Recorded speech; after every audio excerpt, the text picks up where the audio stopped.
Hello guys, welcome back to travelways by Vithil. So നമ്മുടെ ഇന്നത്തെ video എന്ന് പറയുന്നത് ഒരു മാച്ച് ഡേ എക്സ്പീരിയൻസ് ആണ്. അതായത് നമ്മുടെ India versus ന്യൂസിലൻഡിന്റെ 5th T20 match ഇവിടെ ട്രിവാൻഡ്രത്ത് കാര്യവട്ടം ഗ്രീൻഫീൽഡ് ഇന്റർനാഷണൽ സ്റ്റേഡിയത്തിൽ നിന്ന് സംഭവിക്കുകയാണ്. അവിടെ നമ്മൾ പോകുന്നതും അവിടുത്തെ കാഴ്ചകളും എല്ലാം കൂടിയുള്ള ഒരു വ്ളോഗാണ് ഇന്ന് കാണുന്നത്. അപ്പോൾ നമുക്ക് വ്ളോഗിലേക്ക് പോകാം. അപ്പോൾ നമ്മളിന്ന് India versus New Zealand cricket 5th T20 match കാണാൻ പോവുകയാണ്. ഇവിടെ ട്രിവാൻഡ്രത്ത് കാര്യവട്ടം ഗ്രീൻഫീൽഡ് ഇന്റർനാഷണൽ സ്റ്റേഡിയത്താണ് സംഭവിക്കുന്നത്. അപ്പോൾ അത് കാണാൻ പോകുന്നതാണ്. അപ്പം അങ്ങോട്ട് പോകുന്നതും സ്റ്റേഡിയത്തിലെ കാഴ്ചകളും പിന്നെ നമ്മുടെ പ്ലെയേഴ്സിനെയൊക്കെ കാണുന്നതും ഒക്കെയാണ് ഇന്നത്തെ ഒരു കംപ്ലീറ്റ് വ്ളോഗ് എന്ന് പറയുന്നത്. ചെറിയൊരു വ്ളോഗ്. ഞാൻ പെട്ടെന്ന് ഇങ്ങനൊരു ഓപ്പർച്യൂണിറ്റി വന്നപ്പം ഇങ്ങനൊരു വ്ളോഗ് എടുക്കാമെന്ന് ചോദിച്ചു. ഫസ്റ്റ് ടൈമാണ് ഞാൻ കാണാൻ പോകുന്നത്. ഇത്ര നാളും സ്റ്റേഡിയത്തിൽ മാച്ചസ് വന്നിട്ടുണ്ടെങ്കിലും ഞാൻ ഫസ്റ്റ് ടൈമാണ് മെൻസ് T20 മാച്ച് കാണാൻ പോകുന്നത്. അപ്പോൾ ഇത്രയും നാളും ടി വിയിൽ കണ്ട ഈ പ്ലെയേഴ്സിനൊക്കെ നേരിട്ട് കാണുന്നതിൻ്റെ ഒരു എക്സൈറ്റ്മെന്റ് എനിക്കുണ്ട്. അവരൊക്കെ എന്തായാലും ഒരു ചെറിയ ഡിസ്റ്റൻസിൽ തന്നെ കാണാൻ പറ്റും എന്നുള്ളതും അവരുടെ കളിയെ കാണാൻ പറ്റും എന്നുള്ളതാണ് ഒരു വലിയ കാര്യം. ഇപ്പോൾ സമയം 2:30 കഴിഞ്ഞു. ഞാനിപ്പോൾ ഡ്രസ്സ് ഇതൊക്കെ ചെയ്ത് കഴിഞ്ഞിട്ടുണ്ട്. ഞാനും ബ്രദറും കൂടെയാണ് ഇത്തവണ കാണാൻ പോകുന്നത്. അപ്പം അവിടെ കാര്യവട്ടം ഫുൾ ഏരിയ അത്യാവശ്യം റെസ്ട്രിക്റ്റഡ് ആണ്. അവിടെ ഫുൾ ടിക്കറ്റ്സ് ഉള്ളവരെ മാത്രമേ കയറ്റി വിടത്തുള്ളൂ. അല്ലാത്തവരെല്ലാം ഡൈവേർട്ട് ചെയ്ത് വിടുന്നുണ്ടെന്നാണ് അറിഞ്ഞത്. അപ്പോൾ അത്രയും തിരക്കുണ്ട്. നമ്മൾ അറിഞ്ഞല്ലോ, ഫുൾ പാക്ഡ് ആണ് സ്റ്റേഡിയം. കാരണം ഒരുപാട് എക്സൈറ്റ്മെന്റ് ആണ്. ഒരുപാട് നാളെ കഴിഞ്ഞിട്ടാണ് ഒരു T20 മാച്ച് ഇവിടെ വരുന്നത്. അതുപോലെ തന്നെ സഞ്ജുവിന്റെ കളി നമുക്കിന്ന് കാണാം എന്ന് വിശ്വസിക്കുന്നു. നമ്മുടെ വീട്ടിൽ നിന്ന് സ്റ്റേഡിയം വരെ 5 കിലോമീറ്റർ ഉണ്ട്. അപ്പം അടുത്താണ് അത്യാവശ്യം. പക്ഷെ എന്നാലും നല്ല തിരക്കായിരിക്കും. അതുകൊണ്ട് നമ്മൾ നേരത്തെ ഇറങ്ങണം. മാച്ച് 7 മണിക്കാണ് സ്റ്റാർട്ട് ചെയ്യുന്നത്. ഇവിടുന്ന് കാറൊക്കെ കൊണ്ട് പാർക്ക് ചെയ്ത് പോകാൻ പാടുള്ളത് കൊണ്ട് തന്നെ ഇവിടുന്ന് അച്ഛനായിരിക്കും നമ്മളെ രണ്ടുപേരും അവിടെ കൊണ്ടുവിടുന്നതും തിരിച്ചു വിളിക്കാനും വരുന്നത്. അപ്പോൾ ഈ തിരക്കുള്ളത് കൊണ്ട് തന്നെ നമ്മൾ നേരത്തെ പോകുകയാണെങ്കിൽ അത്രയും നേരം ക്യൂവിൽ നിന്നിട്ട് വേണം സ്റ്റേഡിയത്തിൽ കയറാൻ വേണ്ടിയിട്ട്. അപ്പം എത്ര തിരക്കുണ്ടെന്നൊന്നും അറിയത്തില്ല. നമുക്ക് നോക്കാം, കാണാം. Let's go.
അങ്ങനെ നമ്മൾ ഗ്രീൻഫീൽഡ് സ്റ്റേഡിയത്തിൻ്റെ പുറത്ത് വന്നിരിക്കുകയാണ്.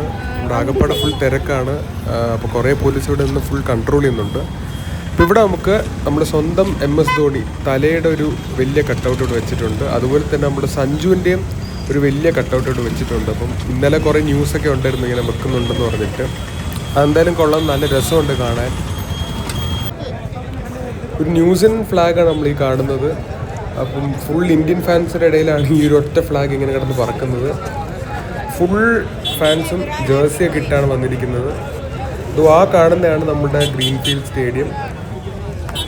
അതുപോലെ തന്നെ ഇവിടെ ഫുൾ ജേഴ്സി വിൽക്കുന്ന ആൾക്കാരുണ്ട്. അടുപ്പിച്ചടുപ്പിച്ച് തന്നെയാണ് അവരിയ്ക്കുന്നത്. ഇതേ കണ്ടില്ലേ. അപ്പോൾ നമ്മളിപ്പം MS ധോണിയുടെ കട്ടൗട്ടിൻ്റെ താഴെയാണ് നിൽക്കുന്നത്. എത്ര വലുതല്ലേ. ഇവിടെയാണെങ്കിൽ പല ന്യൂസ് ചാനൽസിൽ നിന്നുള്ള ആൾക്കാരും വന്നിട്ടുണ്ട്.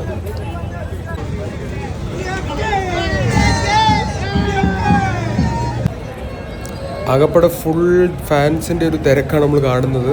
അതുപോലെ തന്നെ ഇവിടെ ജേഴ്സിയൊക്കെ വിൽക്കുന്നുണ്ട്. ജേഴ്സിയും ഫ്ലാഗും ഒക്കെ വിൽക്കുന്നുണ്ട്. അപ്പം അത് വാങ്ങിക്കുന്നതിൻ്റെയും കൂടെ ഒരു ഇതാണ് നമ്മൾ കാണുന്നത്. പണ്ടിൽ ഇന്ത്യൻ ഫ്ലാഗൊക്കെ ഇവിടെ ഉണ്ട്. നമ്മളങ്ങനെ സഞ്ജുവിൻ്റെ ഒരു ജേഴ്സി കിട്ടുമോ എന്ന് പറഞ്ഞ് നോക്കി റോഡിലോട്ട് ഇപ്പോൾ വീണ്ടും വന്നു. നമ്മൾ നേരത്തെ കണ്ട സ്ഥലത്തൊന്നും സഞ്ജുവിൻ്റെ ഒരു ജേഴ്സി ഇല്ല. ഫുൾ ഔട്ട് ഓഫ് സ്റ്റോക്കാണ്. എല്ലാവരും വാങ്ങിച്ചുകൊണ്ട് പോയി. അവിടെയും ഒരു രക്ഷയില്ല. സഞ്ജുവിൻ്റെ ജേഴ്സി അവിടെയും ഇല്ല. അങ്ങനെ നമ്മൾ അവസാനം കോഹ്ലിയുടെ 2 ജേഴ്സി വാങ്ങിച്ചിട്ട് കയറുകയാണ്. കണ്ടില്ലേ, ആൾക്കാർ ഇപ്പം തന്നെ ഒരു വലിയ ക്യൂ ആയിട്ട് നിന്ന് തുടങ്ങിയിട്ടുണ്ട്. സ്റ്റേഡിയത്തിന് അടുത്ത് പോലും ആയിട്ടില്ല, എന്നിട്ടും ഇത്രയും വലിയൊരു ക്യൂ ആയി കഴിഞ്ഞു. അപ്പം നമ്മളും ഇനി ബാക്കിൽ പോയി നിൽക്കട്ടെ. നമ്മളങ്ങനെ ക്യൂവിൽ നിൽക്കുകയായിരുന്നു. അപ്പോഴാണ് ഈ ഒരു ലക്കി ഡ്രോ കൂപ്പൺ ഒരു ചേട്ടൻ ഇങ്ങനെ കൊണ്ടു തന്നത്. എല്ലാവർക്കും കൊടുക്കുന്നുണ്ടായിരുന്നു. ഇനി ഇത് എവിടെ കൊണ്ടിടണം എന്നൊന്നും അറിയത്തില്ല. എന്തായാലും കൈ തന്നു.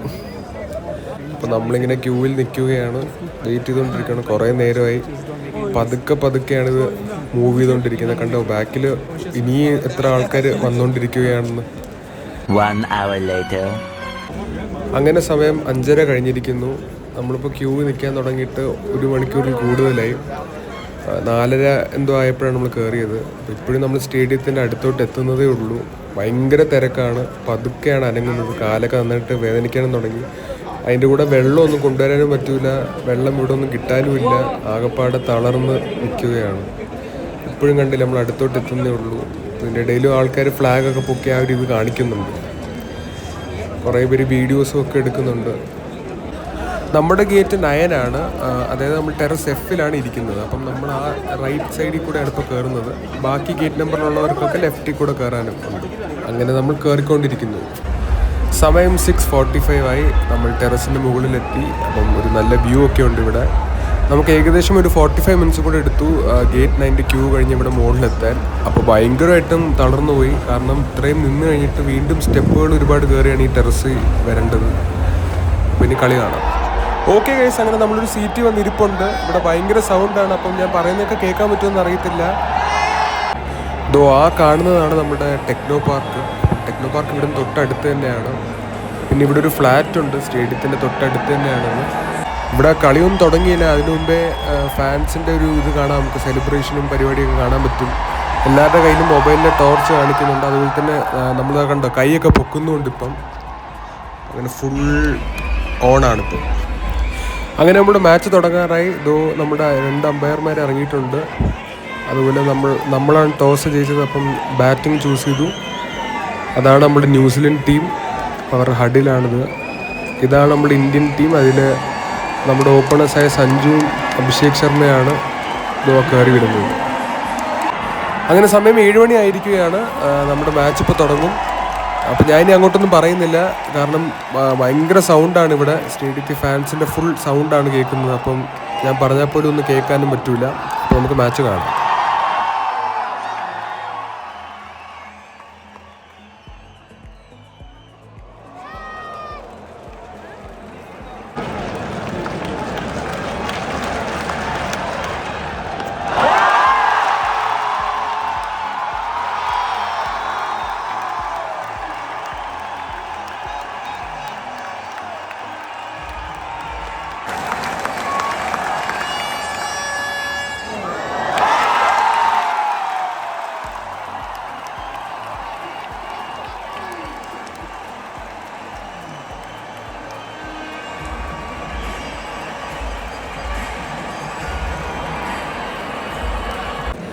അങ്ങനെ വീണ്ടും സഞ്ജു പെട്ടെന്ന് തന്നെ ഔട്ടായിപ്പോയി.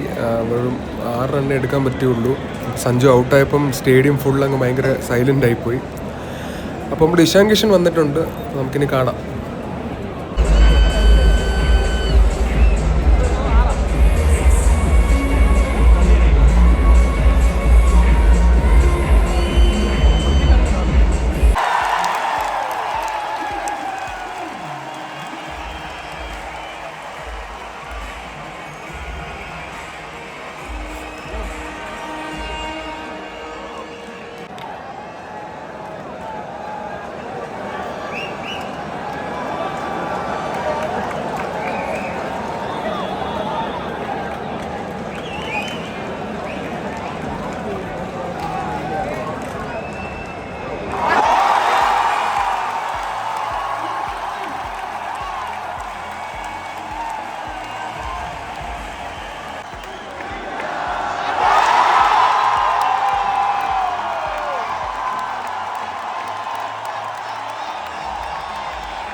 അങ്ങനെ ഫസ്റ്റ് ഇന്നിങ്സ് കഴിഞ്ഞിരിക്കുകയാണ്. ഇന്ത്യയുടെ ബാറ്റിംഗ് കഴിഞ്ഞു. ഇന്ത്യ അടിപൊളി ഒരു സ്കോറാണ് അടിച്ചിരിക്കുന്നത്. 271 ആണ് ഇന്ത്യ അടിച്ചത്. അപ്പോൾ നമുക്ക് ബൗളേഴ്സിൻ്റെ കളി കാണാം, അതിലൂടെ ന്യൂസിലൻഡിൻ്റെ batting.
Satisfied more back and forth, take it all the way to the match, please.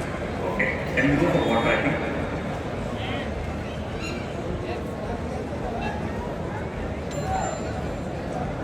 Pitching in line, impact in line, wickets missing, original distance in power. You can stay with your power.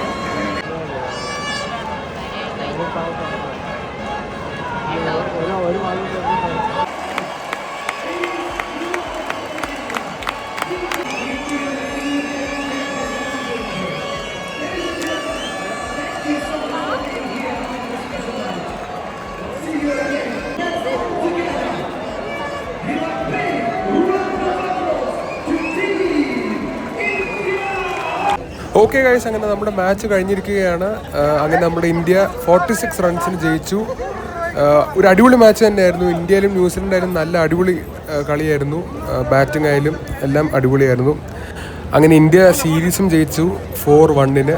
നമ്മൾ trophy lifting അതൊന്നും കാണാൻ നിന്നില്ല, ഭയങ്കര തിരക്കുമാവും. ഇനിയിപ്പം പെട്ടെന്ന് ഇറങ്ങി വീട്ടിലോട്ടും പോകണം. എന്തായാലും ഒരു സ്പെഷ്യൽ മാച്ച് തന്നെയായിരുന്നു. ഇഷാൻ കിഷൻ്റെ സെഞ്ചുറി കാണാൻ പറ്റി, പിന്നെ ബാക്കി ബാറ്റ്സ്മാൻ്റെ എല്ലാം ഒരു അടിപൊളി ബാറ്റിംഗ് കാണാൻ പറ്റി. അടിച്ച് എല്ലാം കൂടെ ഒരു 271 റൺസാണ് എടുത്തത്. ഹ്യൂജ് സ്കോറായിരുന്നു. അപ്പോൾ എന്തായാലും ഇത്രയേ ഉള്ളൂ ഇന്നത്തെ വ്ളോഗ്. ഇത്രയും വീഡിയോസ് എടുക്കാൻ പറ്റി, കാണാൻ പറ്റി, എല്ലാം ഒരു വലിയ എക്സ്പീരിയൻസ് തന്നെയായിരുന്നു. അപ്പോൾ നിങ്ങൾക്ക് വീഡിയോ ഇഷ്ടപ്പെട്ടെങ്കിൽ ലൈക്ക്, ഷെയർ ആൻഡ് സബ്സ്ക്രൈബ്. നമുക്കിനി അടുത്ത വീഡിയോയിൽ കാണാം. അടുത്ത വീഡിയോയിൽ കാണുന്നവരെ ബൈ ബൈ.